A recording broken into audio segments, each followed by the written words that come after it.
what are some of the main benefits that a small business might gain from hiring a vCISO such as yourself versus trying to do it themselves?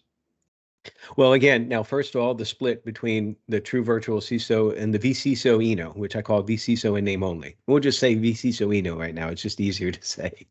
Um, so if you have a true virtual CISO, then you get what I explained before, and that is whether it be me or someone on my staff or another virtual CISO, you have years of experience of actually doing this full time. And what does that mean?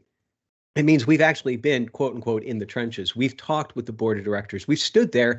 First time I talked with board of directors, it was very intimidating. And I get that. Most vCISOs out there have no idea, the ones that vCISOinos, they have no idea to have how to talk to a board because they've never done it before. So again, we're selling experience. We've been there, we've done it, we can show it, we can prove it, we can tell stories, we can show successes. Um, and the reason why that a small or mid-sized business would need that is because they have the same information security risk management concerns and needs as a larger business. They sometimes just don't realize that, or they can't describe that in a way that they yet understand. It's almost like that they'll understand more about why this is important as the virtual CISO relationship goes on.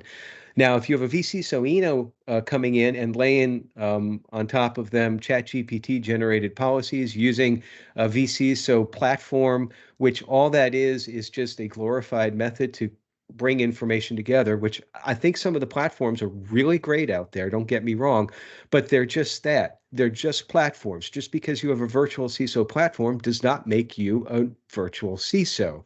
Just like if I use QuickBooks, I'm not a CFO. Hmm. And it's the experience there. And if they try to do the do-it-yourself security, you're not going to have that experience. Even if they bring in someone who is not in IT, but they've never had that experience before, it's going to be rather difficult. Sometimes they'll have like legal do it, or they'll have compliance officer do it. Again, when all is said and done, um, particularly if a small or mid-sized business is looking down to needing to become compliant with any one of the many frameworks or standards out there, you really need someone who has that experience. You don't want to do it yourself. I'm not going to like wire my house, for example, by myself because I know the danger there. I'm going to hire someone to do it.